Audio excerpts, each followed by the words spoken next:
এটাতে কি শুধু স্পষ্ট দেখা যাবে না আর কোনো সিসিতে আরো ভালো দেখা যাবে? সব তো আমরা পিছন থেকে দেখছি। এই সবই এরকম পিছন থেকে আপনি আপনাদের দেখাচ্ছি আমি তো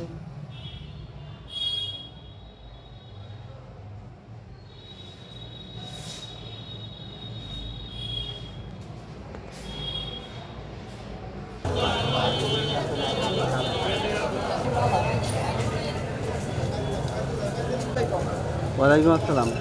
ভালো আছে ভাই। আইনজীবীদের সাথে কথা বলে কিছু করতে নিয়েছি। আরে দু একটা আইনজীবীর ইন্টারভিউ নিচ্ছি, আগে নাকি কথা বলি। আচ্ছা ভাই, কারণটা কি? মানে আমি মোদি বলে দেখলাম ফাটাফাটা করছি। আমাদের কাছে একটু আভাস ছিল যে তারা ইলেকশনটা পোস্টপোন করতে চায়, এবং আপনারা দেখছেন যে কম বেশি সকল ট্রেন ভাঙচুর করা আছে। যদি কাউকে পসিবলি বসাই দেওয়ার যদি কোনো চিন্তা ভাবনা থাকতো, কোনো ভাবিতে প্রদর্শনের চিন্তা ভাবনা থাকতো, তাহলে স্পেসিফিক্যালি সেই ট্রেনের উপর হয়তো তারা কিছু করে। আর আরেকটি বিষয়, যারা আসছে এরা বহিরাগত, এরা আসলে ওইভাবে ভালো মন্দ জানে না বাড়ির কোনটা কার ট্রেন, এটা জানে না। সার্বিক যে দৃশ্য দেখা যাচ্ছে, সার্বিক দৃশ্য দেখে বোঝা যায় যে তারা যাতে ইলেকশনটা না হয় এই লক্ষ্যে এই কাজটা, সাউন্ড অফ কর ভাই, এই লক্ষ্যে এই কাজটা করেছে। এবং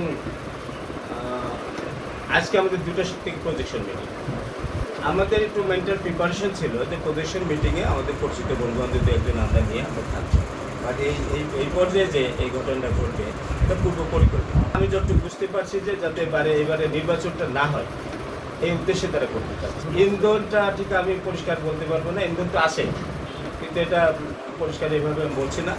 ইন্ধন না থাকলে হবে না। আইনজীবী সমিতিতে এটা তো তারা স্টেক হোল্ডার, আমরা আইনজীবীরা outsider of the Kushtia people, তারা তো এখানে স্টেক হোল্ডার না।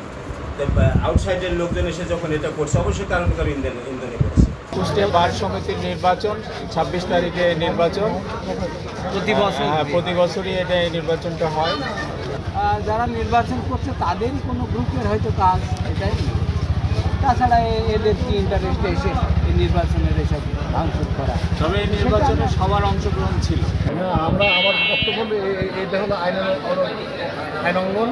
এখানে আমাদের সভাপতি আছে, সেক্রেটারি আছে, আমাদের বার মিলিত সব এই বার এই বিষয়ে যেটা সিদ্ধান্ত নেবে সেটা আমাদের সিদ্ধান্ত।